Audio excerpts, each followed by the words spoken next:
ಶ್ರೀ ಕ್ಷೇತ್ರ ಪುರುಷೋತ್ತಮಪುರಿಯಲ್ಲಿ ಬುಧವಾರ ಭಕ್ತರನ್ನು ಸಾಗಿಸುತ್ತಿದ್ದ ದೋಣಿ ನದಿಯಲ್ಲಿ ಮುಳುಗಿದ ಪರಿಣಾಮ ಭಾರೀ ಆತಂಕದ ವಾತಾವರಣ ನಿರ್ಮಾಣವಾಯಿತು. ಪ್ರಾಥಮಿಕ ಮಾಹಿತಿಯ ಪ್ರಕಾರ ದೋಣಿಯಲ್ಲಿ 50ಕ್ಕೂ ಹೆಚ್ಚು ಯಾತ್ರಿಕರು ಪ್ರಯಾಣಿಸುತ್ತಿದ್ದರು.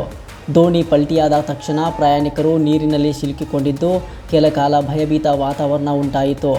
ಮಾಹಿತಿ ತಿಳಿಯುತ್ತಿದ್ದಂತೆ ರಕ್ಷಣಾ ತಂಡಗಳು ಹಾಗೂ ಸ್ಥಳೀಯ ಅಧಿಕಾರಿಗಳು ಸ್ಥಳಕ್ಕೆ ಧಾವಿಸಿ ತುರ್ತು ರಕ್ಷಣಾ ಕಾರ್ಯಾಚರಣೆ ಆರಂಭಿಸಿದರು.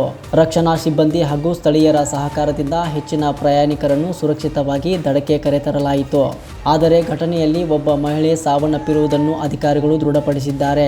ಉಳಿದ ಪ್ರಯಾಣಿಕರನ್ನು ರಕ್ಷಿಸಲಾಗಿದ್ದು ಅವರ ಆರೋಗ್ಯ ಸ್ಥಿತಿ ಸ್ಥಿರವಾಗಿದೆ ಎಂದು ತಿಳಿದು ಬಂದಿದೆ. ದೋಣಿ ಮುಳುಗಲು ನಿಖರ ಕಾರಣವೇನು ಎಂಬುದರ ಕುರಿತು ಅಧಿಕಾರಿಗಳು ತನಿಖೆ ಕೈಗೊಂಡಿದ್ದಾರೆ.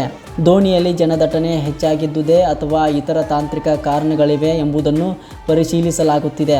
ಪ್ರಕರಣದ ತನಿಖೆ ಮುಂದುವರೆದಿದ್ದು ಹೆಚ್ಚಿನ ಮಾಹಿತಿ ನಿರೀಕ್ಷಿಸಲಾಗಿದೆ. ಒಟ್ಟಾರೆ ಪುರುಷೋತ್ತಮಪುರಿಯ ಈ ದೋಣಿ ದುರಂತ ಭಕ್ತರಲ್ಲಿ ಆತಂಕ ಮೂಡಿಸಿದ್ದು, ಘಟನೆಯ ನಿಖರ ಕಾರಣ ಪತ್ತೆ ಹಚ್ಚಲು ಅಧಿಕಾರಿಗಳು ತನಿಖೆ ಮುಂದುವರಿಸಿದ್ದಾರೆ.